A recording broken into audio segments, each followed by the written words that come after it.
How are we going to break the internet? You said you wanted this to be impactful. What would that look like to you? That's a really good question.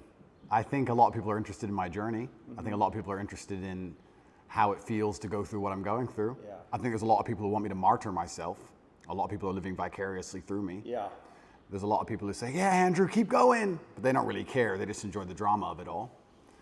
And I think I've already broken the internet, but you're a very interesting man to talk to. And with your insights, I think together, we're going to have quite a large audience. Yeah, I mean, that's a question that I have for you. Why did you want to talk to me? Because I'm a psychotherapist. You have your skepticism about psychotherapy, and yet here I am.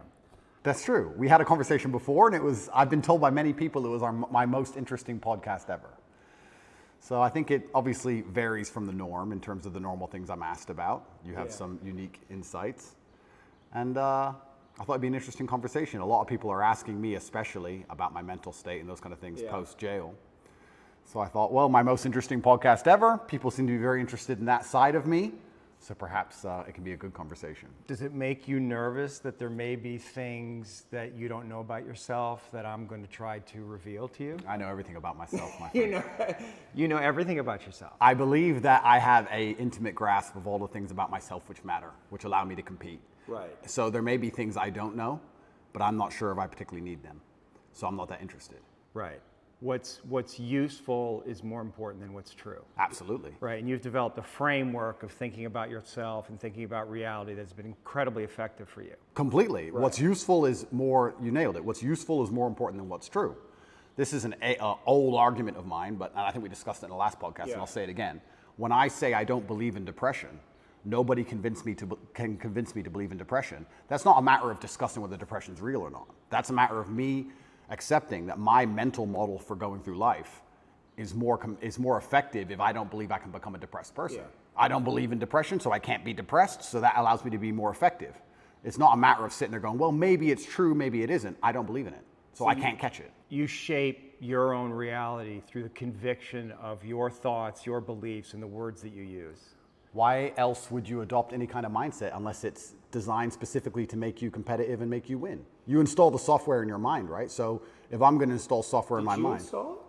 Well, I've tried very hard to curate it. Right, because wasn't it installed by your upbringing? Wasn't it installed by your mother and your father in some way? Good question. Before you were conscious, while you were just a developing child, like something got programmed into your psyche that has to have an impact on you. And those things can't necessarily be known because you were at such a young age. Absolutely. We're all programmed to some degree. I agree with you on this so far. I don't think anybody can escape programming, whether it's society, whether it's a television show, whether it's the people around you, peer pressure, whether it's a religion. We're all programmed to some degree. That's absolutely not really true. What I have done, and what I think most people do not do, is heavily analyze why I hold the beliefs I hold, why they help me. If I don't hold the belief personally, or if I didn't learn it from personal experience, I know where it came from, who tried to teach me that, whether their intentions for me were good or bad. And I've tried very hard to have my mindset rigidly analyzed and make sure that it's put together in a way which benefits me completely and absolutely. And I do not believe in things that take away power from me. Right. I refuse to do that. I would rather say that they are not real.